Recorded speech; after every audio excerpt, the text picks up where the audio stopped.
C'est loin dans la montagne, à 150 km à vol d'oiseau. C'était sur le permis de Nantes, qui peut un jour revenir, parce que quand même, il ne faut pas oublier que les pétroliers qui ont leur permis abrogé ont attaqué en justice pour les récupérer.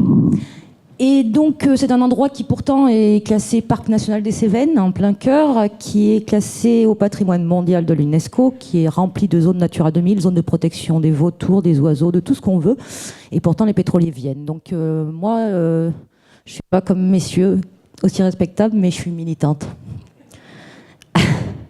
Je veux remercier les organisateurs de m'avoir invité et puis aussi remercier les autres intervenants parce que c'est aussi important, des gens comme Séverin qui sont là depuis 3 ans et qui sont toujours là, qui apportent une information objective, c'est toujours intéressant.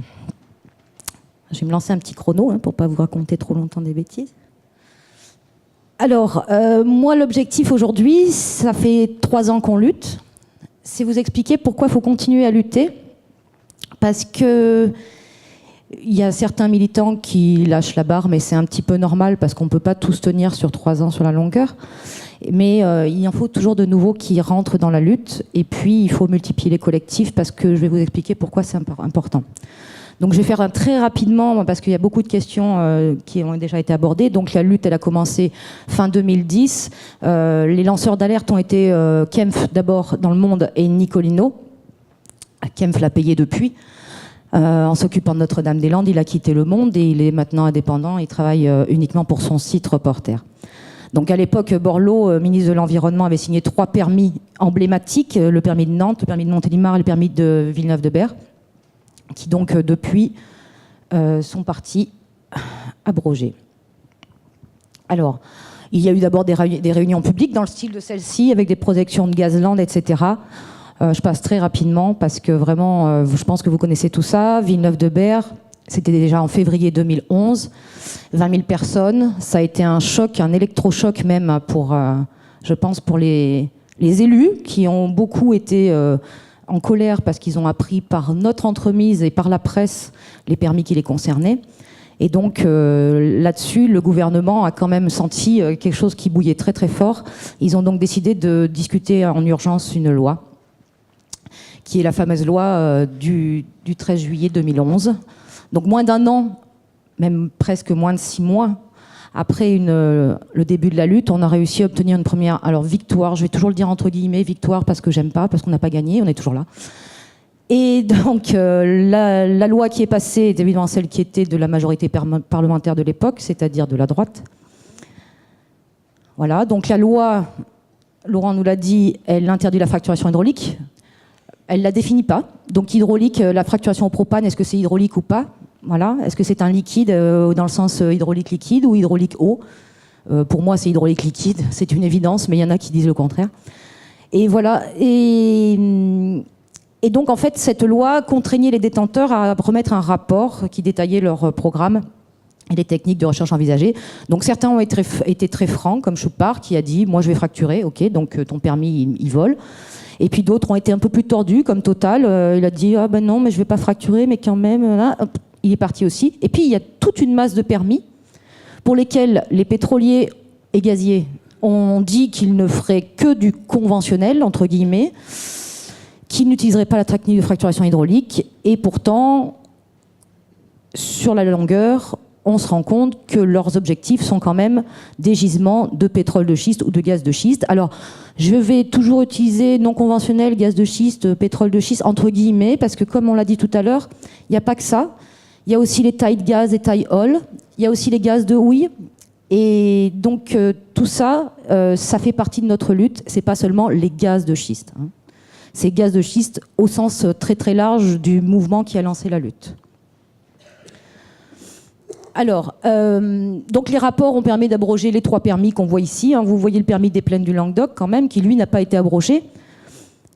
Il y a des permis, entre-temps, je vais revenir sur les victoires, on va voir un petit peu plus en détail. Donc, Choupard a attaqué en contentieux, ainsi que Total. Pas Total, qu'est-ce que je dis comme bêtise, moi les deux détenteurs de permis ont laissé tomber. Donc, les victoires qu'on a obtenues…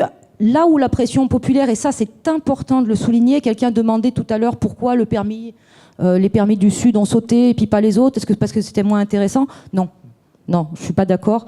Nous, c'est vrai que le schiste, il est affleurant aussi sous le Cosméjean à Florac. Mais bon, plus profond, on ne le connaît pas parce qu'on n'a pas exploité. Ça peut être très intéressant pour eux. Et Villeneuve-de-Berre, c'est clairement un endroit où c'était très rentable pour eux. C'était évident dès le départ. Donc c'est la mobilisation et uniquement ça, à mon avis, qui fait les victoires qu'on a eues. Donc on a obtenu, en plus de la loi donc, du 13 juillet, la circulaire bateau de décembre 2012, qui est quand même quelque chose de très important, parce qu'elle a permis, cette circulaire qui interdit les forages horizontaux, en plus de la fracturation hydraulique, elle interdit aussi la sismique spécifique pour le gaz de schiste. Et donc en fait, elle interdit de viser des objectifs non conventionnels, en gros. C'est ce qu'elle dit, cette circulaire. Donc elle a permis à la préfète de Seine-et-Marne, notamment, d'interdire les forages horizontaux sur les permis de Seine-et-Marne, les forages de Jouarre, les forages de Chartronge, etc. Donc on a aussi eu le rejet de multiples demandes de permis de recherche. On voyait tout à l'heure à droite tous les permis du Var, où beaucoup de collectifs s'étaient montés, ils se sont un petit peu endormis, mais je pense qu'ils sont prêts à se réveiller si jamais ça revient, qui ont fait tomber tous leurs permis, Brignoles, etc. Presque tous les permis sont tombés, sauf un pour le gaz de houille, encore à Gardanne, qui est encore en demande. Ensuite, on a eu des rejets de demandes de mutation, et ça c'est quelque chose de très important qui s'est passé à l'automne, à la fin de l'automne. En fait, la mutation, c'est quand un propriétaire, entre guillemets, d'un permis a revendu son permis, et ça se fait très souvent, à un autre pétrolier. Ce pétrolier est obligé de demander à l'État d'avoir le permis à son nom. C'est comme un permis de construire, ou etc. Donc, au moment du changement de propriétaire, ils font une demande. Si l'État ne répond pas au bout de 2 ans, je crois, c'est considéré comme un rejet implicite. Donc là, il y avait eu rejet implicite, mais S-Oil, le titulaire de ces permis qui devait être muté, enfin, il n'était pas titulaire justement, c'était l'ancien titulaire qui était là, a demandé à ce que l'État se prononce. Donc ça s'est passé à peu près en même temps que le Conseil constitutionnel, que la loi du 13 juillet au Conseil constitutionnel. Et donc l'État a rejeté, Philippe Martin a rejeté 7 demandes de mutation de permis en Seine-et-Marne, Marne, Aube, etc., tout le secteur est de Paris.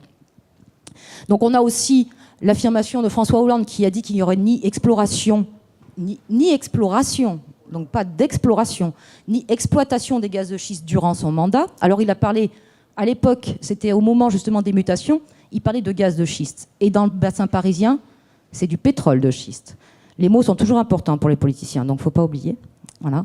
Donc là, vous avez une petite image, une petite opération sympathique qui s'est passée à ce moment-là aussi en Seine-et-Marne, où la plateforme de Jouarre, qui, grâce aux collectifs locaux, à leur pression, à leur précision, à leur intelligence, qui ont épluché tous les dossiers. D'abord, ils ont obtenu tous les dossiers, ils les ont épluchés, et ils ont pu démontrer noir sur blanc, y compris au ministre de l'écologie, que c'était des objectifs non conventionnel, que le gisement conventionnel n'existait pas. Et même le pétrolier S, à ce moment-là, a répondu « Oui, quand nous allons forer, nous allons trouver des choses que nous ne pourrons pas exploiter. » Voilà. Donc, on nous bourre un petit peu le mou en nous disant conventionnel, conventionnel, conventionnel. Méfions-nous, il faut des collectifs, il faut des gens qui vont chercher les dossiers à la préfecture, des gens qui les épluchent, et des gens qui osent aller rencontrer Philippe Martin et lui dire noir sur blanc « Non, c'est des menteurs. » Et ça marche. Alors donc, on a eu quelques victoires, mais enfin, ça a fait défiler les ministres de l'écologie. Parce que bon, c'est un petit peu, depuis 2010, on en est quand même à 1, 2, 3, 4, 5, 6. C'est bien, c'est bien. Bon, il y a eu un changement de majorité entre-temps, mais chacun est à 3. Il y a 3 partout, là, balle au centre. Voilà. Pourquoi ? Parce que, évidemment, Delphine Batho, on a un petit peu parlé.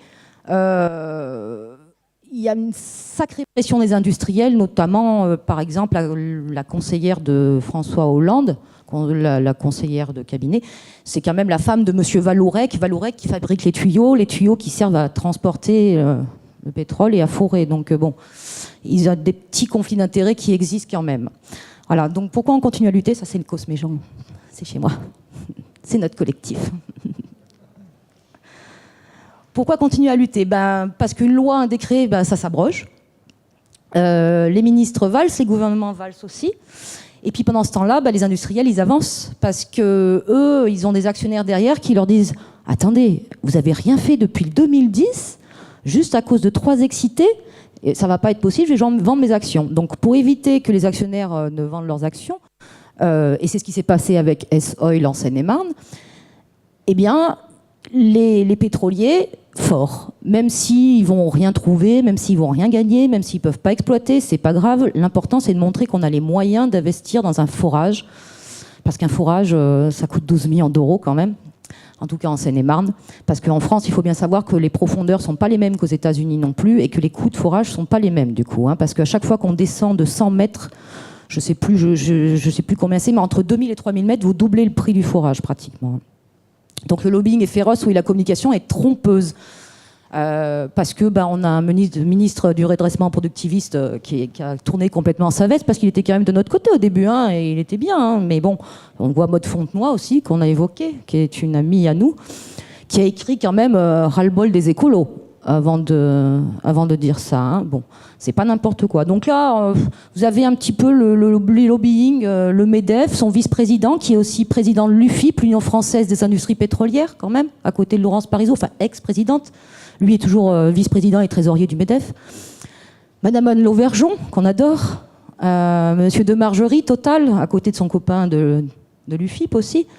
La femme, justement, de monsieur Valourec, qui est en bas à gauche, et son mari au milieu, qui est donc la conseillère de François Hollande. Et au milieu, c'est le conseiller... Ah, j'ai un trou, je sais plus. Enfin bon, c'est un conseiller d'État qui est aussi un ex-Valourec. Et puis on a notre copain Bataille, de l'Office parlementaire d'évaluation des choix scientifiques et techniques, qui est super. C'est aussi un très très pro-nucléaire, hein, quand même. Il est vraiment au top. Voilà, Claude Allègre, qu'on adore aussi. Voilà. C'est le tableau de chasse. C'est pour les terroristes dans la salle qui, des fois, ont envie de se défouler. Alors, pourquoi le lobbying des industriels il fonctionne si bien auprès de nos élus ? Parce que, tout simplement, qu'est-ce que ça fait ? Ça pousse les politiques à faire une politique court-termiste. Pourquoi ? Parce que pour gagner une élection, non seulement il faut essayer de faire des belles promesses au peuple, mais ça c'est pas grave, les belles promesses on les fait, et puis après dans les faits, quand on est élu, on répond à d'autres prérogatives, notamment des prérogatives de gens qui vous soutiennent financièrement quand vous voulez vous faire élire pour la prochaine fois. Voilà. Donc, je fais un peu de politique, hein, je suis désolée. On est un petit peu obligé. Alors je vais citer un article de Hervé Kempf, parce que j'aime bien Kempf, et puis il écrit mieux que ce que je parle, alors je vais le lire. Il vient de l'écrire là, samedi, cet article-là. J'ai pris juste une petite partie, parce que tout l'article est bien, mais... Alors on ignore pourquoi M. Montebourg, qui nourrit le passionnant dessein d'être président de la République, concurremment avec son collègue M. Valls, défend avec tant d'énergie une cause chère aux plus grandes entreprises et si peu au peuple français. Mais on le devine. Car il y a plus de chances de progresser dans la carrière en souriant au patron du CAC 40 et aux médias qu'il contrôle qu'en défendant les intérêts véritables du pays. On rêverait que ce personnage et d'autres du même acabit, dotés d'un incontestable talent de communication, c'est vrai, mettent leur ambition et leur intelligence à défendre les économies d'énergie, source de tant de bénéfices économiques pour le pays et créatrice d'emplois. Mais cela ne plaît pas aux grands intérêts qui nous dirigent et remettrait en cause le dogme de la croissance. On continue donc dans la recherche inextinguible de sources d'énergie inépuisables, quel qu'en soit le prix écologique. Et l'on ignore que le boom des gaz de schiste états-unien a toutes les chances de plafonner dès 2016. Montebourg appartient au vieux monde, celui du fossile, de l'oubli, de l'écologie, de la soumission au capital. Il nous fait perdre du temps en focalisant l'attention sur une piste bloquée. Il nous empêche d'imaginer et d'amorcer la société sans pétrole qui sera celle de l'avenir.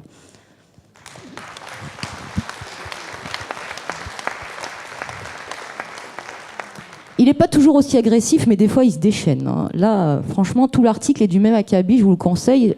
Reporter, site de Hervé Kempf, ça date de samedi.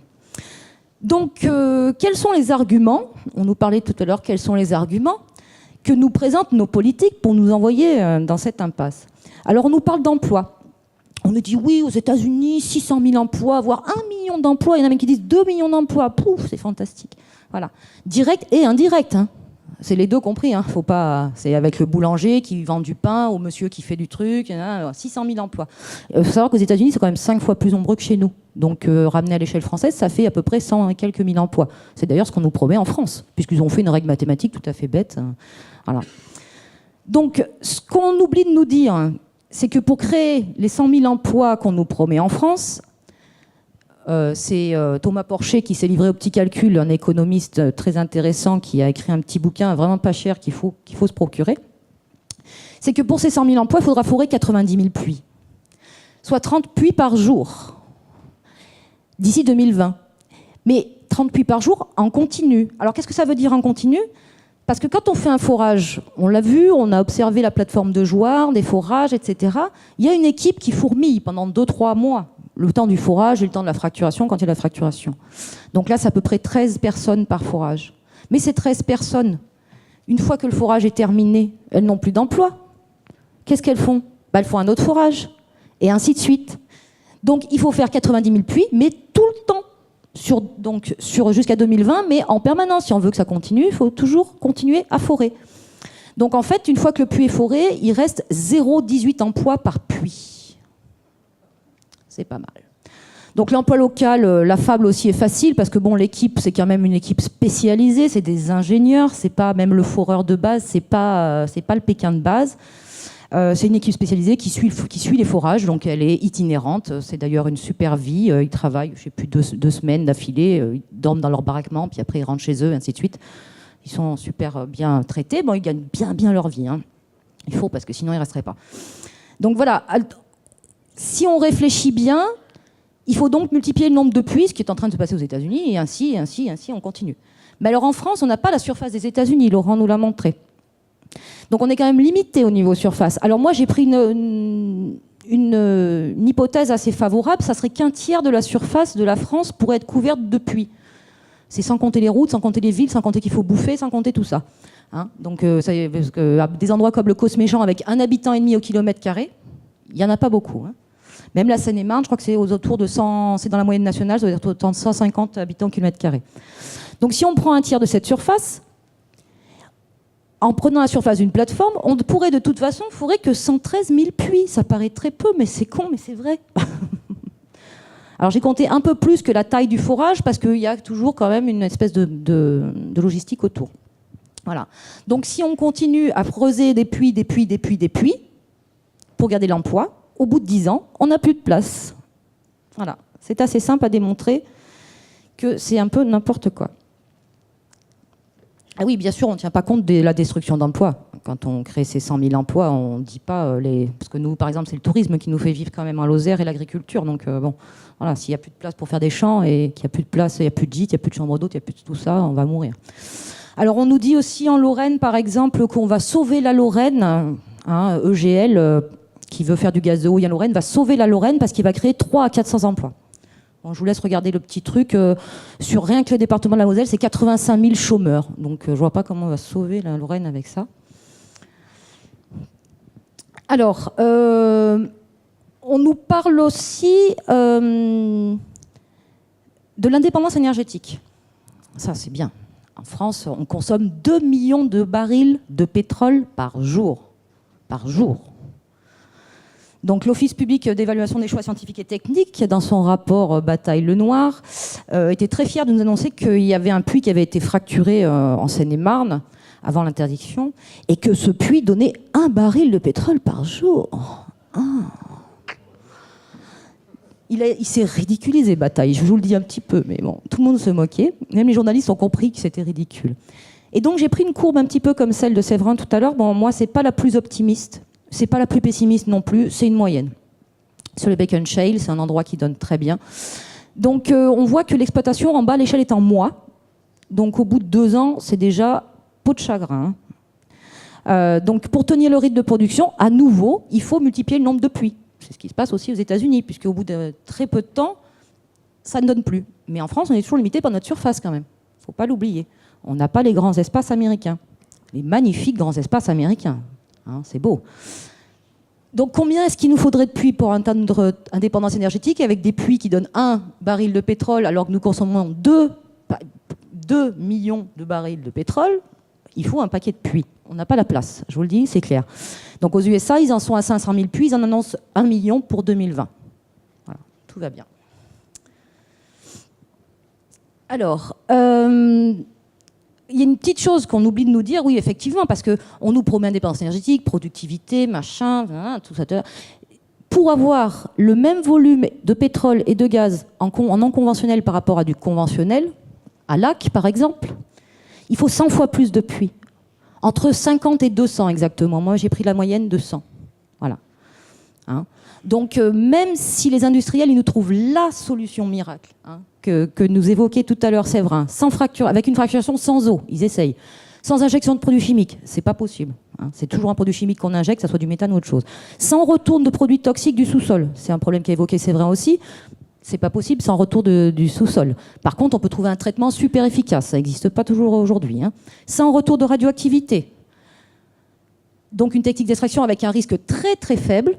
Donc même si le risque il est de 1% pour chaque puits, quand vous êtes à 1 million de puits comme aux États-Unis, vous multipliez votre risque par 1 million d'avoir un accident. Chaque tubage, chaque casing de vos puits a un risque de fuir, puisque les puits sont fuyards à quasi 75%. Tous les puits en France, comme au Québec, n'importe où, même les anciens puits qu'on a en France, ils fuient. Et avec le gaz, on augmente encore plus le problème de fuite, évidemment. Voilà, donc on multiplie le risque à chaque fois qu'on multiplie le nombre de puits. Et là, on est un peu dans la mouise. Donc il y a aussi le mythe de la croissance, parce qu'il faut de l'emploi, il faut de la croissance, il faut tout ça. Donc aux États-Unis, quand même, il faut savoir qu'ils ont eu 7,6% de croissance depuis 2009, qui est à peu près le boom vraiment quand même du gaz de schiste. 7,6%, ça fait à peu près 1,9 par an. Donc nos amis politiciens et industriels nous disent oui, mais vous vous rendez compte, vous allez faire mourir la France. Allègre par exemple, vous allez faire mourir la France et tout, on a besoin de ça, il faut. Sauf qu'il y a des études américaines sérieuses, de chercheurs, pas des troublions comme nous, qui ont démontré que c'était que 0,6% de cette croissance par an qui était due au gaz et pétrole de schiste. Alors quand on voit l'ampleur de l'industrie, qui est que 0,6%, je trouve ça quand même pas très intéressant. Non, pardon, c'est 0,6% sur 4 ans, donc c'est 0,15 l'an. Pardon, je dis des bêtises, c'est écrit là. Voilà. Donc, on oublie aussi de dire que l'industrie quand même pétrolière et gazière, puisque c'est une volonté politique des États-Unis, est largement subventionnée. Alors, elle n'est pas subventionnée directement, elle est surtout subventionnée par exonération de taxes. C'est quand même de l'argent qui ne rentre pas dans les caisses de l'État, à défaut d'en sortir. Voilà. Donc les économistes, même des économistes qui pourraient être pro-gaz de schiste, sont très très prudents sur ce que pourrait nous amener tout ça. Et surtout, ils ont très très peur de la bulle spéculative qui se construit là-dessus. Il faut voir les échanges boursiers qui se font autour du gaz de schiste, du pétrole de schiste. C'est une catastrophe, ça fait vraiment très très peur. Et puis surtout, on ment sur les réserves, on ment sur tout. Voilà. Donc on nous ment sur les réserves. Pourquoi ? Pour faire valoir mieux son action. Donc on n'arrête pas de nous mentir. Je vais peut-être passer rapidement là-dessus. Savoir que toutes les estimations découlent au départ quand même d'une administration américaine, le IA, et que surtout, pour noyer le poisson, on nous dit un coup en volume de baril, un coup en mètres cubes, un coup en tonnes équivalent pétrole, un coup en cubic feet, etc. On ne nous parle jamais dans la même langue. Donc évidemment, on est un petit peu perdu. Mais quand on fait un tableau tout bête Excel avec une règle pour transformer les unités, on se rend compte que même là, il y a tout et n'importe quoi. Elixir Petroleum, la dernière ligne de pétrole de schiste, là, ils annoncent 273 ans presque de réserve. Par contre, il y en a qui annoncent 1 an. Et c'est le vrai. C'est plutôt la vérité, c'est plutôt 1 an de pétrole, de réserve qu'on a. Avec les évaluations à peu près sérieuses, c'est ce que fait l'IFPEN ou des gens qui sont à peu près quand même relativement sérieux et pas trop impliqués dans tout ça. Le gaz, c'est plus longtemps. Le gaz, les évaluations vont entre 2 et 120 ans. La moyenne, ce que dit aussi l'IFPEN, à qui j'ai à peu près confiance, dit à peu près 11 ans. Voilà. Donc 11 ans de gaz, 1 an de pétrole. Tout ça pour ça. Alors, donc pendant que nos gouvernants s'écharpent, parce que ça s'écharpe, hein, parce qu'il y en a des pour, il y en a des contre, voilà, hein, bateau qui est viré au profit de l'autre, et après Montebourg qui lui veut s'emparer de l'écologie, il clame sur tous les toits que c'est lui qui est chargé de l'écologie, il veut piloter la réforme du code minier alors qu'il n'est pas ministre de l'énergie, enfin bon c'est compliqué, c'est compliqué. Les Verts rebiffent un petit peu, mais pas trop fort quand même, parce que bon, faut pas déconner. Enfin bon, Cécile Duflot a été un petit peu en colère cette semaine, parce que Arnaud Montebourg, une fois tous les 2 mois à peu près, il nous remet quelque chose sur le tapis. Donc ça devient un petit peu lassant à force. C'est vraiment de la provoque, et bon, ça fait pas avancer le débat. Donc pendant ce temps, les industriels avancent, et qu'est-ce qu'ils font? Ils forent. Hein, comme je vous disais tout à l'heure, il faut qu'ils prouvent à leurs actionnaires qu'ils sont en capacité de forer, donc ils forent. Donc 12 millions d'euros pour un forage en Seine-et-Marne. Hein, donc il y a eu des forages récents dans plusieurs endroits, le bassin parisien, la Lorraine, le bassin aquitain, le Nord-Pas-de-Calais et la Guyane. Donc passé ou sur le point de se faire. Le Nord-Pas-de-Calais, il n'y a pas eu de forage encore, mais à Divion, dans l'année 2014, ils vont forer. Donc j'ai vu le pétrolier et la région concernée à côté. Donc vous avez bien des choses en Seine-et-Marne, hein, où on a réussi à stopper l'avancée de Hess, parce qu'il fallait stopper l'avancée de Hess qui était en train de forer partout. Mais il y en a d'autres qui reviennent à la charge. Vermilion va forer bientôt sur le permis à côté aussi en Seine-et-Marne. Voilà, parce que Vermilion, même si c'est je crois, le premier producteur de pétrole en France, a besoin quand même de prouver à ses actionnaires au bout de 3 ans qu'il peut faire des choses sur le non conventionnel. Voilà. On a aussi un forage quand même en Guyane qui est assez inquiétant. Ils en sont au 5e puits d'exploration, 0 résultat. C'est quand même un forage à 6000 mètres, quand on sait que Deepwater Horizon, dans le golfe du Mexique, qui a fui pendant X temps parce qu'ils n'arrivaient pas à maîtriser, parce que c'est trop profond et que le gaz gèle en sous-sol et ils n'arrivent pas à faire, ils ne peuvent pas y descendre, hein, tout simplement. C'était à moins 2000 et quelques mètres, là on est à moins 6000, ça fait vraiment peur. Voilà. Alors, malheureusement, on sait à peu près quels forages se font, mais on ne peut pas être exhaustif, parce qu'il n'y a pas des collectifs partout.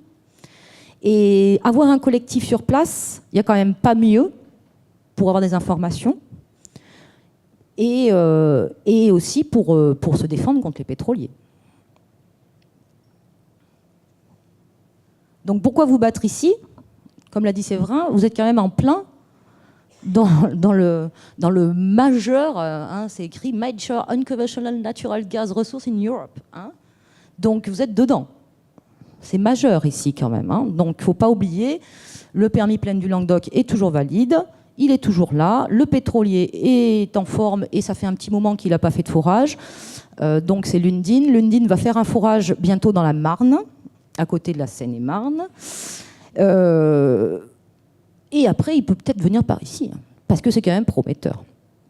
Alors donc, bon, j'ai juste mis cette diapo, c'est pour vous montrer quand même qu'il n'y a plus de pétrole ou de gaz facile et peu cher, comme on nous le vend souvent.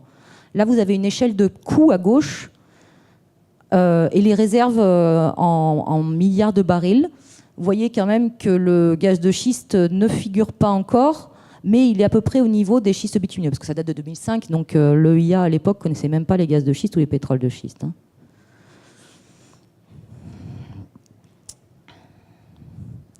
Alors, même si on acceptait une énergie chère, parce qu'on a vu que ça ne peut pas être autrement, des paysages détruits, parce qu'on a vu comment c'était, des campagnes industrialisées, et ça c'est quelque chose de dramatique, industrialiser les campagnes, un air vicié, une eau polluée, tout ça, ça a une limite, en dehors de la limite de la surface.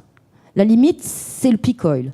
Alors le peak oil, on l'élargit maintenant au gaz, et ce petit schéma, c'était juste pour vous montrer l'apport des non conventionnels à la courbe du peak oil. Le vert tout en haut, c'est le gaz non conventionnel. En dessous, c'est le gaz normal, hein, conventionnel. Et puis, il y a les huiles lourdes, etc. Mais enfin, le plus gros, c'est quand même le gaz, parce que les réserves de pétrole non conventionnelles ne sont pas si grosses. Hein. Le plus gros, c'est quand même le gaz. Et on voit que ça ne nous décale pas tellement le peak oil. Hein. On l'a peut-être décalé de 2-3 ans, et ça, tous les économistes sont d'accord pour le dire. Ça ne change pas fondamentalement la donne. Alors, des solutions existent. Je pense qu'ici, on a des gens qui sont un petit peu informés. Alors, par contre, faire de l'industrie avec des énergies renouvelables, avec des marchands de vent, des marchands de soleil. Moi, personnellement, je ne suis pas d'accord, parce qu'on atteint aussi les limites au niveau surface et au niveau nuisance des habitants. Donc en fait, le problème, c'est que la sobriété, parce que la sobriété, c'est quand même le seul espoir qu'on ait, sobriété et croissance, ça ne peut pas rimer ensemble. C'est juste pas possible. Pourquoi ? Parce que la croissance, on voit, là il y a une petite courbe sympathique, qu'à chaque fois que la croissance augmente, la production d'huile, mais c'est la consommation d'énergie suit la même courbe, augmente. Donc croissance et consommation d'énergie vont de pair. Alors oui, je cite Kenneth Edbulling parce que tout le monde le cite et c'est bien de voir sa photo, c'est sympa. Celui qui croit qu'une croissance exponentielle peut continuer indéfiniment dans un monde fini est soit un fou, soit un économiste. On est dirigé par des... Je sais pas, vous choisirez l'un des deux. Elle date de 66, cette citation quand même. Hein. Voilà. Donc, croissance, consommation d'énergie. Là, vous avez une courbe qui va de 70 à 2030 avec notre consommation énergétique primaire en France, classée par catégorie, hein, suivant les couleurs. Donc, vous voyez le pétrole, le gaz, le charbon, etc. Mais ce que j'ai voulu mettre en évidence avec les petits traits rouges, c'est quand même qu'en 1975, bon, au moment du choc pétrolier, c'est vrai que mon papa, il appuyait moins sur le champignon qu'en 1975. Il se mettait un peu au cul des autres voitures pour être à l'aspi, quoi. Mais bon, c'était un peu ridicule, mais on éteignait la lumière, on faisait des trucs bien, quoi. On consommait quand même 2 fois moins d'énergie qu'aujourd'hui. Pratiquement 2 fois moins d'énergie qu'aujourd'hui. Et je ne crois pas qu'on était à l'homme des cavernes ou à la bougie, comme on nous reproche toujours de le prôner. Hein.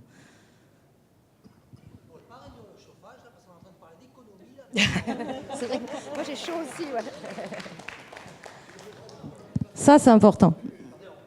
Ouais. Donc, comme la citation tout à l'heure, moi j'ai chaud aussi. Ouais. La citation de tout à l'heure, c'était pas le seul hein, à nous mettre en garde. Il y a d'autres personnes qui nous ont mis en garde. Là, ici, vous voyez l'équipe de Donella et Dennis Meadows, du MIT, hein, c'était des gens sérieux quand même, qui ont écrit un rapport en 1972 qu'ils ont remis au Club de Rome. Alors, c'est pas vraiment une commande du Club de Rome, c'est le Club de Rome qui a opportunément trouvé ce rapport. Et donc, ce rapport nous explique que si on ne fait pas ce qu'il faut aujourd'hui, qu'on ne développe pas notre résilience et qu'on ne fait pas, qu'on s'adapte pas à l'évolution, on va dans le mur. On va dans le mur et on va vers un choc brutal avec une rupture d'approvisionnement, etc. On ne les a pas écoutés. Hein. Le Club de Rome continue à essayer de porter ce message. Bon, c'est quand même des industriels, alors ils sont un peu méfiants, mais ils sont quand même assez décroissants. Donc quoi faire ? Circuit court, économie locale, circulaire, la sobriété, tout ça, ça se fait. Pas qu'ici d'ailleurs, partout dans le monde. Vous avez ici BNB Beer, vous avez le Bhoutan, des choses comme ça, des initiatives super intéressantes, avec le bonheur national brut à la place du PIB, c'est quand même pas mal. Moi, ça me plaît en tout cas mieux. Mais bon, partout dans le monde, les industriels aussi sont derrière pour essayer de casser, je pense, c'est mon avis, hein, qu'ils veulent casser ce développement parce que ça les empêche de gagner de l'argent quand même. Puisque la croissance est quand même leur fonds de commerce. Donc quand on voit la relation politique, industrielle et croissance, ils ne peuvent pas nous faire changer du tout au tout, à moins d'avoir vraiment une révolution. Voilà. Donc on a déjà pris assez de retard, c'est vrai. Continuer comme on fait, ça va être le choc. On a déjà eu les émeutes de la faim. Donc c'est vrai que moi, je ne prône pas le retour à la bougie. Au contraire, c'est eux qui vont nous pousser à la bougie si vraiment on n'intervient pas.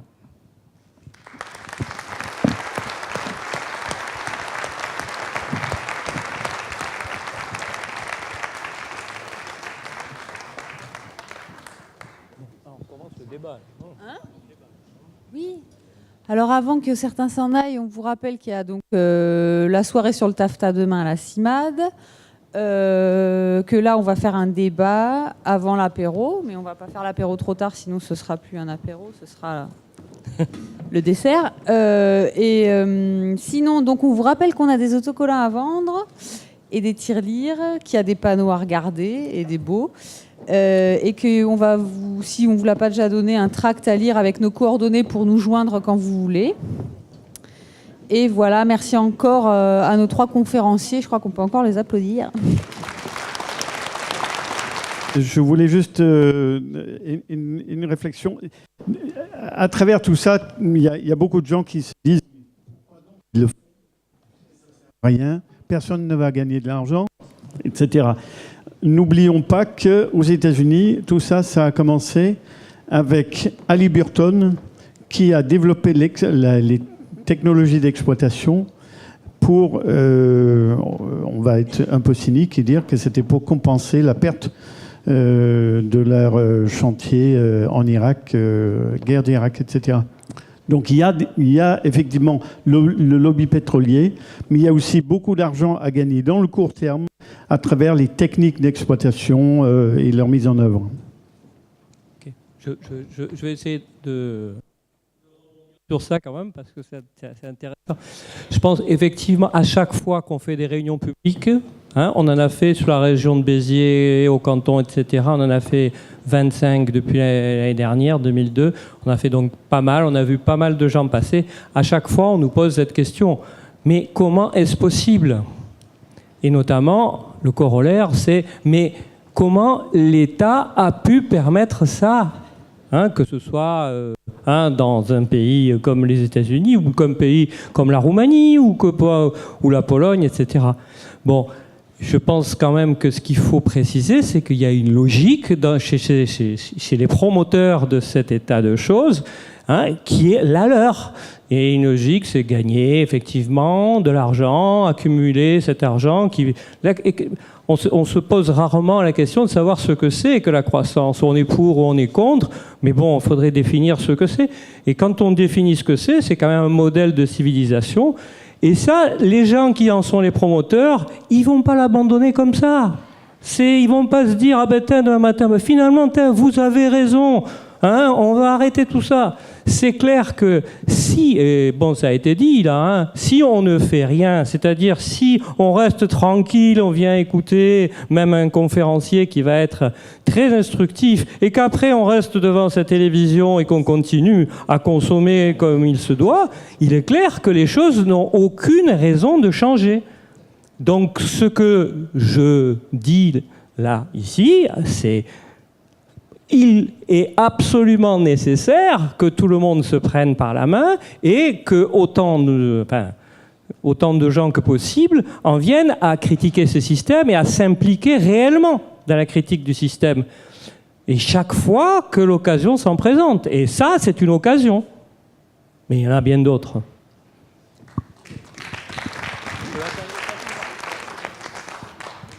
Je peux poser une question. Vous venez de dire, je suis d'accord qu'il faut agir, je suis d'accord qu'il faut que chaque citoyen s'engage. Et moi, je suis très impressionnée par la qualité des conférenciers. J'ai beaucoup apprécié le volet juridique, parce que je crois que le droit, effectivement, encore, heureusement, un peu, dans nos pays, c'est le seul moyen qu'on a d'agir. Et en tant que citoyen, il faut qu'on puisse faire quelque chose. On a parfois l'impression qu'on ne peut rien faire en tant que citoyen. Mais je pense qu'il y a des moyens. Et j'aimerais bien que vous nous indiquiez lesquels. Parce que vous nous dites rejoignez-nous, nous on veut bien. Mais dites-nous qui rejoindre, quel collectif. Vous parlez de la CIMAD, moi je ne sais même pas ce que c'est. Je ne sais pas où c'est. Je ne sais pas comment ça s'écrit. Je suis désolée, mais je suis déjà pourtant allée à des réunions du collectif de Béziers, à Lieurant, qui est mon village. Et j'aimerais que vous donniez des informations un petit peu plus ce qu'on peut faire en tant que citoyen. Qu'est-ce qu'on a comme recours? Est-ce qu'il faut qu'on voit notre député? Est-ce qu'il faut... toutes ces choses-là, en fait. Moi, je veux bien apporter ma réponse. C'est juste ma réponse à moi. À Lieurant, il y a quelqu'un de notre collectif, donc vous pourrez covoiturer pour venir aux réunions. Oui, sans problème. Donc on se réunit, nous, moi je parle de mon collectif, le collectif Biterrois, une fois par mois. On essaye des fois de changer les lieux de réunion pour que ce ne soit pas toujours les mêmes, qu'il y ait du trajet à faire, mais on a du mal à trouver des fois des lieux de réunion. Mais sinon, on se réunit des fois à Montady. Et donc, les gens peuvent covoiturer pour venir. Ce qui est un peu décourageant, c'est que c'est une lutte à longue échéance. Donc je pense qu'il y a des gens qui se sont lassés au fur et à mesure parce qu'ils se disent oh, c'est long. Et puis c'est toujours les mêmes conflits dans les associations. Il y a ceux qui parlent beaucoup, il y a ceux qui parlent moins. Et puis on s'en dispute. Et voilà, les histoires d'ego, tout ça qui existe dans tous les milieux militants divers et que vous avez tous connus, que ce soit au comité des parents d'élèves ou je ne sais quoi. Donc déjà, psychologiquement, il y a un effort à faire sur comment on est à côté de ses collègues militants et pour apprendre à travailler ensemble. Mais effectivement, ça se resserre aussi avec le temps, c'est faire connaissance. Donc je pense que, comme le disait Guy Michel, c'est à plein d'occasions. Ça peut être en discutant avec son voisin, ça peut être en discutant avec ses enfants, avec ses petits-enfants. Moi, je crois qu'il y a vraiment beaucoup de travail à faire auprès des personnes plus jeunes. D'ailleurs, on voit la moyenne d'âge ce soir, c'est assez intéressant quand même de se poser la question. Donc il y a beaucoup de choses à faire, ne serait-ce que dans la discussion. Après, effectivement, se regrouper, parce que je pense que l'heure n'est pas au regroupement. Et donc déjà se regrouper entre personnes, même dans d'autres collectifs et associations, recréer du lien social, moi je trouve que c'est déjà un acte militant aujourd'hui. Oui, mais c'est pas suffisant. C'est pas suffisant, ils ont une force de frappe qui est beaucoup plus forte.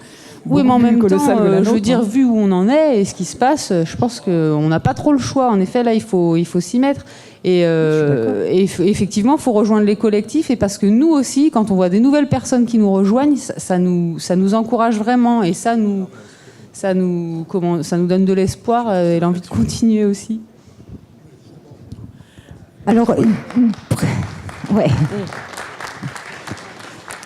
Une précision que je n'ai pas abordée, l'intérêt des collectifs, il est multiple, parce qu'il y a des multiples facettes à la lutte. On peut s'intéresser au volet juridique et pousser ses élus à prendre des arrêtés pour se protéger le jour où les pétroliers arriveront, pour faire des arrêtés interdisant la circulation des camions, interdisant le pompage de l'eau, etc. Ça, on l'a fait, on sait le faire, on a des modèles, et puis il y a toujours des juristes prêts à nous aider pour améliorer le modèle.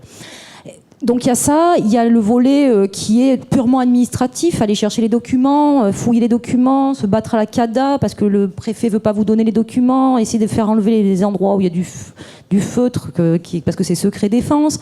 Voilà, ça c'est aussi un autre volet des collectifs. Et puis c'est informer du travail comme on fait aujourd'hui, venir à votre rencontre, c'est important. Et tous ces collectifs, certains ne comprennent pas l'intérêt, mais bon, moi je le comprends puisque j'en fais partie. Beaucoup de collectifs sont quand même réunis dans une instance qui n'existe pas, mais à peu près tous les mois et demi, 2 mois, on se rencontre en coordination nationale. Hein, c'est une rencontre des collectifs. Ah, super. Rencontre des collectifs en coordination nationale. Ça nous permet non seulement de se connaître physiquement et d'échanger nos méthodes, justement, qu'est-ce qu'on fait ici, là, qu'est-ce qui a marché, qu'est-ce qui n'a pas marché. Donc ça. Et puis, ça permet aussi de faire des actions collectives. Des actions collectives au niveau national. Et là, récemment, on en a fait pas mal. On fait des lettres ouvertes au ministre de l'écologie. Ça fonctionne, il nous répond. On fait des lettres un peu à tout le monde. Donc, on rédige en commun.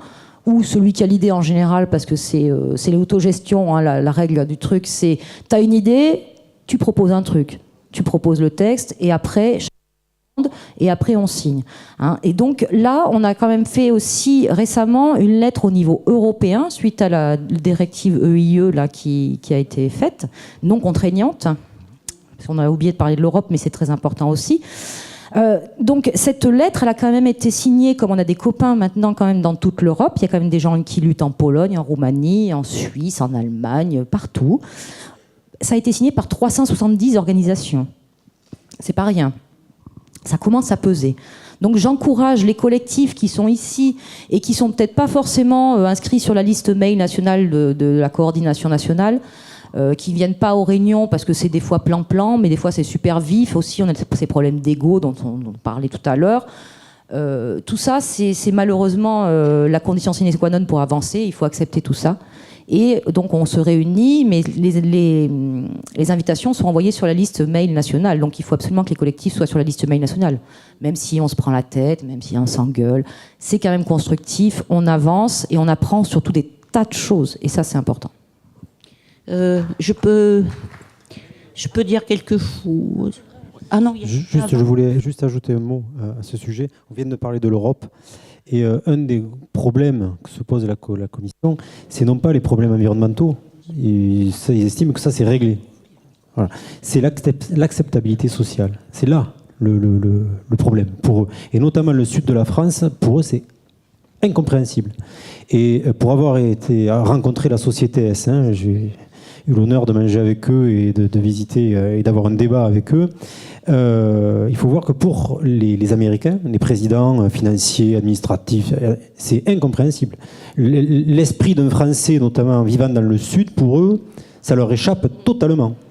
Là, je crois qu'il y a un fossé totalement... Et ils ont une peur de ce qui pourrait se passer s'ils se mettaient à forer. Il faut l'avoir en tête. J'insiste pas. C'est une question depuis tout à l'heure. Ouais. Désolé. Ah. Lui, il a une question. Oui, on va y arriver. Vas-y. Non, c'est juste en fait pour faire part d'une petite réflexion que j'ai eue. C'est qu'en fait, depuis 2 heures ou je sais pas combien de temps, on est en train de débattre sur les gaz de schiste et des conséquences, etc., qui ont lieu chez nous. On se plaint, blablabla. Mais c'est qu'aussi les personnes chez qui on exploite le pétrole, qui ont fait rouler les voitures avec lesquelles on est venu, ils auraient également beaucoup de raisons de se plaindre. Non ? Je sais pas, c'est une petite réflexion.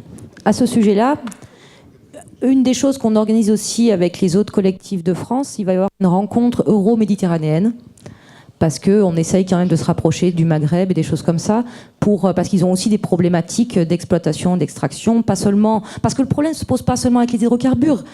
Quand on commence à rentrer un doigt dans cette lutte, on se rend compte que c'est aussi les mines, les terres rares, etc. Il y a 2 permis miniers. Il n'y avait pas eu de permis minier accordé en France métropolitaine depuis plus de 30 ans. Et bien ça y est, notre ministre du redressement productiviste a accordé des permis miniers dans la Creuse, en Bretagne, bientôt un 3e. Pour chercher quoi ? Du germanium, des choses comme ça qui servent à alimenter ces petites, merveilleuses petites choses. Et à fabriquer des éoliennes, etc. C'est pour ça que la sobriété ne peut être que le seul argument à présenter la suite de tout ça, quoi. Oui.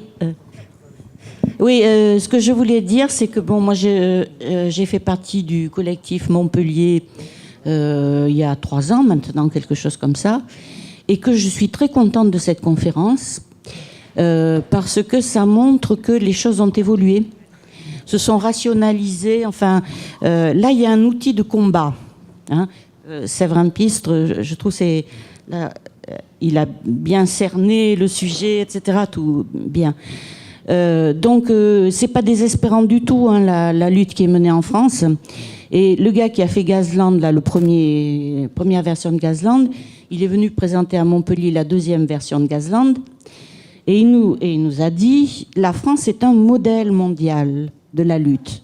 Alors même si, tenez bon, parce que même si les Américains nous trouvent débiles ou etc., au niveau de la résistance, on est un modèle. Il y a une autre petite chose que je voulais demander, tant que je tiens le micro. Monsieur juriste a dit que les territoires avaient la responsabilité des réseaux. De quel type de réseau d'abord ? Et puis est-ce que la métropolisation risque de changer les choses, justement, sur la disposition des... Voilà. Alors oui, je vous le disais, en fait, dans le Code général des collectivités territoriales, et ça donc depuis le Code des communes, donc depuis le début du XXe siècle, ce sont les mairies qui sont responsables des réseaux électriques communaux. D'accord ? Donc c'est-à-dire que c'est elles après qui le concèdent à des sociétés. Mais elles peuvent, elles peuvent diriger. C'est-à-dire, si demain elles disent voilà, on va électrifier ici, c'est le maire et le conseil municipal qui peuvent le décider. Donc, c'est-à-dire que on a l'impression que ça a échappé aux mairies. Alors, aujourd'hui, il y a quand même des territoires qui ont encore des régies électriques. Il y en a d'ailleurs un certain nombre dans le département de l'Hérault, où on se rend compte d'ailleurs qu'ils sont courtisés par un certain nombre de sociétés, mais ils sont maîtres de leur électricité, comme certains sont maîtres encore de leur eau. Et quand je dis être maître, pour moi, c'est une vision démocratique. C'est-à-dire qu'on m'a dit c'est le choix. Moi, je regrette quand on me dit la libre concurrence fait que j'ai le choix entre Poéo, EDF, etc. C'est pas un libre choix parce que déjà, je signe ce qu'on appelle un contrat d'adhésion en droit privé, en droit civil. Bon, en fait, c'est soit 8 centimes, soit 8,1 centimes. C'est pas un choix, ça. Ça, c'est pas un choix. Parce que j'ai pas vraiment le choix sur quelle est l'électricité que je veux ou l'énergie que je veux. Voilà. Donc je pense que le côté, si vous voulez, de collectivité territoriale, pour moi, c'est parce qu'il y a de la démocratie locale. Et c'est l'enjeu, à mon avis, de demain. C'est l'enjeu de demain. En rapprochant ça, est-ce que les maires ont un droit sur la protection de l'environnement? Est-ce qu'ils ont un droit à dire « nous, on ne veut pas que nos administrés souffrent de la pollution de l'eau, de l'air, etc. » Est-ce qu'ils ont ce droit-là? Et alors, ils ont ce qu'on appelle un pouvoir de police, alors de police générale, puisque le préfet a un pouvoir de police spécial. Mais dans ce pouvoir de police générale, il y a notamment l'hygiène. Et par rapport à l'hygiène, et puis on peut déborder sur les questions environnementales. C'est vrai qu'aujourd'hui, par exemple, certains me disent voilà, on pourrait axer une partie de la police municipale sur, entre guillemets, une éco-police, etc. Donc, les outils existent. Les outils existent. Après, il faut sensibiliser les élus. Il y a des élections municipales dans quelques semaines, donc pour ceux qui veulent s'y lancer. Mais je veux dire, il y a tout un travail à faire. Entre parenthèses, je fais un peu de pub pour l'IUT. On a monté ce qu'on appelle un MOOC. Alors, les MOOC, c'est des cours ouverts, gratuits en ligne, sur ville durable. C'est gratuit, vous allez sur une plateforme qui s'appelle France Université Numérique, vous avez le cours MOOC Ville durable, et on a fait 6 séances de qu'est-ce que la ville durable, où on a traité à la fois la citoyenneté, là cette semaine c'est le changement climatique, après il y aura les transports. Bon, c'est des grandes idées. Moi, ce que j'essaie de dire, c'est que je rappelle des textes internationaux et je dis comment on peut les décliner sur un territoire, par rapport à des agendas 21, par exemple. Voilà. Enfin, donc, si vous voulez creuser le sujet, c'est gratuit, c'est en ligne, après vous pouvez échanger. Et puis, ce qui est très intéressant, en fait, parce qu'on a 4000 inscrits dans toute la France et même sur pas mal de pays de la francophonie, c'est que moi, je suis effaré, en tant qu'enseignant, de voir la qualité des échanges des apprenants, c'est-à-dire des étudiants, etc. C'est-à-dire que tous, ils m'amènent des choses. Et ça, je crois que c'est fondamental. C'est-à-dire que moi, je suis là pour donner des outils. Après, il faut que les gens se servent des outils. Juste pour répondre à la dame qui avait posé la question sur la CIMAD, qu'est-ce que c'est que la CIMAD? Je voulais lui dire que la CIMAD, c'est une association qui s'occupe... Elle siège à Béziers. Elle est rue de la Rotonde, c'est dans le quartier de la Gare, et la conférence de demain est à 18h30. Et comme a dit Guy Michel, c'est vers un changement de société qu'il faut nous orienter. Et nous avons tous notre mot à dire, et nous avons face à face des élus. On va avoir les élections européennes. Il faut interpeller, il faut s'interposer, il faut s'affirmer face à nos élus, et il faut peser sur eux.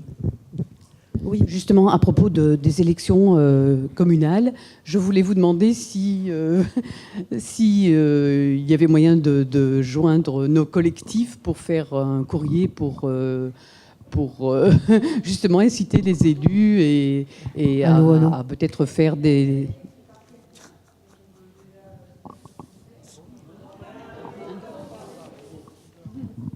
Il y a quelqu'un qui a déjà eu cette idée et qui a déjà produit le texte, donc on peut s'appuyer dessus et se le faire passer pour aller la porter à nos élus. Après, le problème, c'est donc d'envoyer les courriers aux élus, c'est de l'organisation et ça coûte des sous et tout ça. Non, mais le texte, vous l'avez rédigé au collectif de Béziers, rédigé, vous pouvez le passer aux autres collectifs, voilà. et chacun dans son coin. Oui, c'est et le moment. Essayer de monter un collectif d'élus, ce serait ça le but dans... On peut aussi leur proposer de faire un collectif d'élus. Allez, à gauche. Oui, par rapport à la question de savoir aussi ce qu'on peut faire, bon, on est et on pense encore que l'information est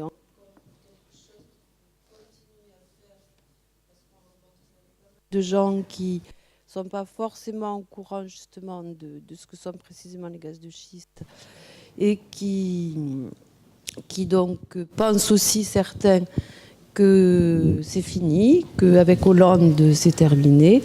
Donc on pense qu'il faut continuer l'information et on a prévu donc pour information une journée et une soirée débat, rencontre avec en soirée Daniel Villanova, donc le 10 mai à Argelliès, pour essayer d'avoir le plus de monde possible à cette journée. voilà, c'était pour l'information, que tous les gens qui soient intéressés peuvent venir. Et Daniel Villanova fera comme spectacle le spectacle qu'il fait depuis Zaran. C'était d'associer quelque chose de l'ordre de l'information, du scientifique avec les invités qu'on va solliciter tout à l'heure, et puis associer aussi et de festif qui donne aussi envie aux gens de venir pour partager de bons moments. Oui, voilà, c'est à moi, bonsoir. Madame a parlé de sobriété énergétique, alors je voudrais que vous nous définissiez avec assez de précision les impacts de la sobriété énergétique dans notre vie de tous les jours, dans l'industrie, dans la communication, partout dans la société. Mais avec précision, mais pas quelques mots, pas quelques généralités. Merci.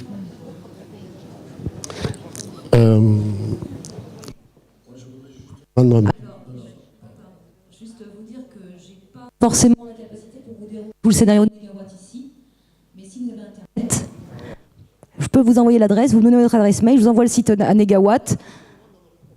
Ah et oui, mais organiser une conférence Négawatt, c'est important. Ils viennent même au fin fond de la Lozère, figurez-vous. Non, mais je sais ce qu'il y a derrière. Le scénario Négawatt, il est épais comme ça, vous êtes mignons.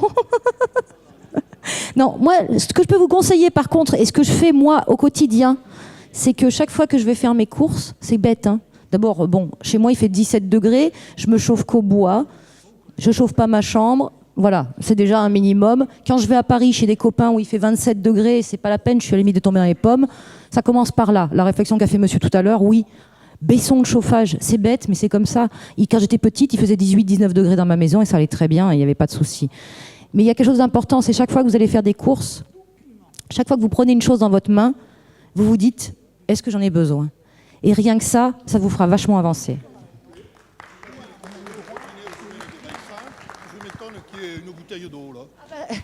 Ah, ça, j'ai fait la réflexion en arrivant, j'ai dit, moi, je ne veux pas boire de l'eau en bouteille, mais bon. Je ne serai pas long. C'était pour vous raconter une petite histoire des militantismes.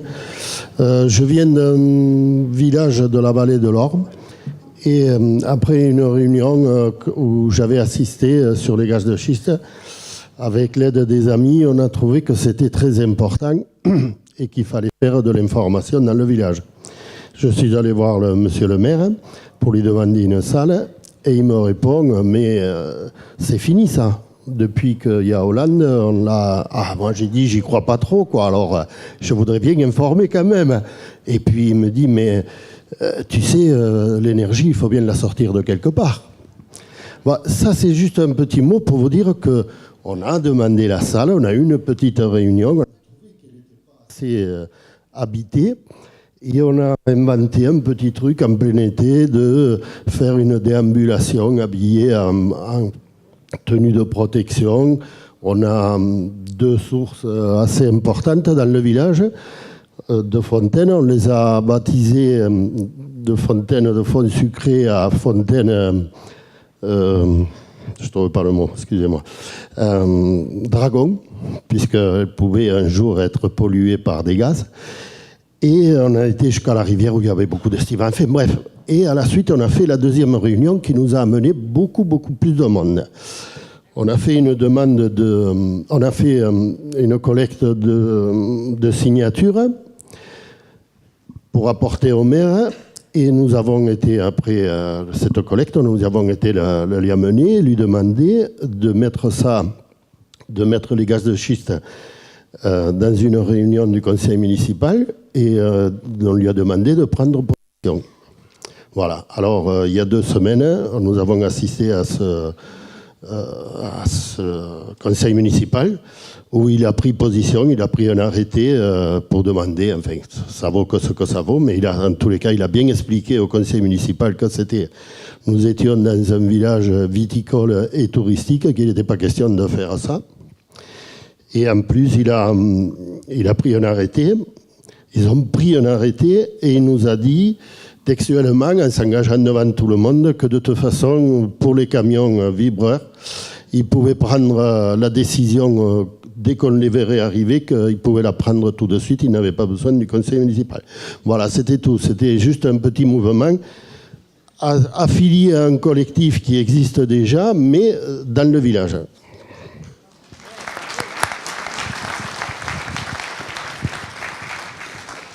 Oui, je suis un militant, etc. Et par rapport à qu'est-ce qu'on peut faire aujourd'hui, je crois que c'est une question centrale, y compris en tenant compte de la situation sociale, parce qu'il y a un problème majeur d'emploi. Là où on est, le plus gros taux de chômage dans l'Hexagone, c'est Agde-Pézenas. On en est à 180 chômeurs pour 1000 actifs. Donc c'est évident qu'il y a un problème majeur là-dessus, mais quand on réfléchit syndicalement sur les solutions à apporter, quelles sont les solutions qui peuvent le plus rapidement aller dans le sens d'un développement et non pas d'une croissance soutenable, c'est des actions sur l'énergie très concrètes. L'isolation des bâtiments publics, les écoles publiques qui sont des lieux où on crève de chaleur en été aujourd'hui. Et le problème de la chaleur est plus important que le problème du froid maintenant dans les bâtiments publics. Donc il faut amener des solutions. On est en période municipale, c'est le moment ou jamais d'amener des propositions dans ce sens-là. Mais il faut voir aussi que la société civile commence à bouger. J'étais cet après-midi à une réunion de la Maison de l'Emploi à Béziers sur le dossier du bâtiment et on a parlé pendant les 3/4 du temps des emplois du bâtiment vers l'isolation et de véritables énergies renouvelables. Les énergies renouvelables, c'est concret aujourd'hui. J'ai enfin fait le papier pour le faire, mais j'achète de l'électricité qui n'est par Enercop, qui n'est ni fossile ni nucléaire. Parce que c'est un système d'équilibre qui fait que chaque fois que quelqu'un prend cet abonnement-là, on va chercher des producteurs, des petits producteurs d'hydraulique, de petits producteurs d'éoliennes, de petits producteurs de photovoltaïque pour avoir une assurance. Et puis moi, j'ai quand même pris la peine de mettre sur mon toit, ce qui est totalement sous-développé ici, des capteurs solaires thermiques et non pas photovoltaïques, parce que quand on a besoin de chaleur ou même de climatisation, il faut utiliser le solaire thermique, c'est 70% de rendement énergétique, le photovoltaïque c'est 20%. Alors on en a besoin dans de l'habitat isolé, etc., marginalement, mais il faut faire des choix intelligents là-dessus, et donc il y a plein de lieux où on peut travailler. Alors je prends ma casquette de mutualiste. La Massif, qui vient d'élire ses délégués, a un plan d'action dans lequel est inscrit noir sur blanc pour une mutuelle qui a démarré sur l'assurance automobile, la mobilité durable, en incitant les gens à aller vers les transports collectifs. Et transports collectifs, ça veut dire concrètement à Béziers, la ligne Béziers-Neussargues, les haltes à créer pour le lycée Jean Moulin et pour Bougeant. C'est des problèmes comme ça. C'est d'arrêter l'imbécilité de vouloir faire 2 gares sur la ligne nouvelle, 2 gares ex-urbanisées, alors que l'utilité de la ligne nouvelle, c'est pour remplacer des camions, 6000 camions par jour, à remplacer par des trains de fret qui circuleraient sur la ligne nouvelle. Ça, c'est un objectif sur lequel il faut se mobiliser. Et nos élus, nos pouvoirs publics vont dans l'autre sens en disant la mixité, on l'arrête à Béziers et Montpellier et on ne la fait pas sur Narbonne-Perpignan, qui est le nœud crucial pour le transport du fret. Donc il y a des sujets de mobilisation où lesquels il y a plusieurs lieux de mobilisation. Je voulais commencer par là, c'est de dire ça faisait plaisir en arrivant ici de voir le parking plein, un mercredi soir à Béziers, sur le sujet des gaz de schiste, remplir le chapiteau. Ça ne me paraissait pas gagné. Et de voir ça, c'est aussi important de voir. Parce que nous, quand on essaie de réunir des gens, on a de la difficulté dans le syndicat, dans la mutuelle, etc. Ce n'est pas évident. Donc il y a une mobilisation sur ces sujets-là, transformant-la en force positive, avec des propositions concrètes. Et chacun, on peut faire quelque chose à son niveau. On peut voir des choses avec sa mutuelle, avec son syndicat, etc. C'est important que les syndicats disent, c'est pas avec de la croissance n'importe comment, c'est pas en mettant des surfaces commerciales supplémentaires, abaissant 29 000 mètres carrés de surface commerciale supplémentaire, qu'on va résoudre les problèmes d'emploi. Au contraire, c'est la zone d'emploi d'Agde-Pézenas qui a créé le plus d'emplois dans la région en pourcentage pendant 10 ans, qui est maintenant la championne du chômage. On voit bien que c'est un impasse. Juste pour reparler, vous parliez d'emploi dans la rénovation de l'habitat. Quand j'ai fait un petit tableau comparatif entre justement l'emploi offert par le gaz de schiste avec ce phénomène du fait qu'il faut toujours forer plus, et j'ai comparé ça avec le scénario de l'Allemagne et les maisons passives, parce que c'est plus encore que isoler les maisons, c'est rendre les maisons passives. C'est pas rien, ça c'est une solution sobre, qui coûte un peu en matériel au départ, qui crée de l'emploi sans forcément être obligé d'avoir de la croissance. Et c'est plus de 400 000 emplois qu'on peut créer. À très court terme, il n'y a pas besoin de former les gens comme sur des puits pétroliers. Ça, c'est très important. Deuxième chose importante, vous avez parlé de la gestion des réseaux tout à l'heure et vous nous parlez d'énergie renouvelable. Quelque chose qui est primordial aussi de comprendre, c'est que quand une commune s'empare de son projet éolien ou de son projet photovoltaïque, qui, je suis d'accord avec vous, c'est pas très bien, mais quand c'est la commune qui s'empare de ça et que c'est les élus locaux et la population qui décident pour elles-mêmes, il n'y a jamais les problèmes que ce qui se passe par exemple en Lozère, où il y a un projet de 230 éoliennes pour alimenter Clermont-Ferrand. Hein, parce que bon, faut bien savoir que quand même, l'intérêt des producteurs d'éolien aussi, c'est de produire le plus loin possible, si possible, du lieu de consommation, parce qu'eux, ils vendent au pied de l'éolienne. Hein. Donc la perte en ligne, tout ça, c'est gagné pour eux. Hein. Je voulais intervenir sur la dernière partie de votre intervention tout à l'heure, entre le lieu de production et son lieu de consommation. Alors j'ai fait mon service militaire en Polynésie française pour faire exploser des bombes, mais la population tahitienne, qui en 1966 n'était pas encore dotée de HLM avec tout le confort moderne, était obligée pour chauffer l'eau chaude de mettre du bois entre deux pierres. Mais les Tahitiens étaient tellement paresseux qu'ils achetaient l'eau chaude directement aux Chinois. Tout ça pour vous dire que pour ce qui est de l'agriculture, de temps en temps il y avait quelques Tahitiens qui étaient plus courageux que d'autres, qui voulaient mettre en train un élevage de volailles, de poulets, mais il faut savoir que tout l'import-export était aux mains des Chinois. Toutes les tentatives ont échoué parce que les Chinois n'ont eu de cesse que de faire capoter toutes les initiatives en cassant les prix, et c'est ce qu'on peut imaginer de voir avec les supermarchés devant les responsables des AMAP. Voilà, c'est ce que je voulais dire. Moi, je voulais juste ajouter que, bon, on a parlé des solutions techniques et très concrètes. Après, moi, je pense surtout au niveau éducatif pour les plus jeunes. Je reviens sur eux. Je pense que nous, on a le devoir de leur parler de perspectives moins sombres que ce qu'elles peuvent imaginer. Je pense que les jeunes générations, elles vont être happées aussi par les nouvelles technologies qui, je pense, enfin c'est mon point de vue, mais je pense les mettent aussi dans un bain un peu virtuel. Ils n'ont pas de perspective d'emploi, ils n'ont pas de perspective heureuse, que ce soit au niveau environnemental, social, etc.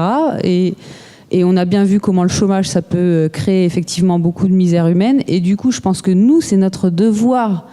Et par rapport à un point de vue que je trouve assez cynique de dire oui, la sobriété, concrètement, ça ne peut pas exister. Mais qu'est-ce qu'on leur propose à ces jeunes? C'est-à-dire qu'effectivement, au niveau des valeurs, il me semble que c'est indispensable de leur apprendre qu'il faut qu'ils protègent leur environnement parce que c'est ça qui les nourrit. Et que de génération en génération, on a vraiment intérêt à se soutenir pour éviter qu'on soit là à se sauter dessus pour avoir de l'emploi, de l'eau, etc. Donc on a une responsabilité réelle par rapport à ces générations. Et je pense que parler de décroissance, de transition énergétique, même si on n'est pas sûr concrètement ça puisse fonctionner comme ça, eh ben, on a vraiment intérêt à leur parler de ça et à leur dire qu'on pense qu'il faudra aller vers ça, parce qu'on est quand même des adultes avec des responsabilités face à ces jeunes générations.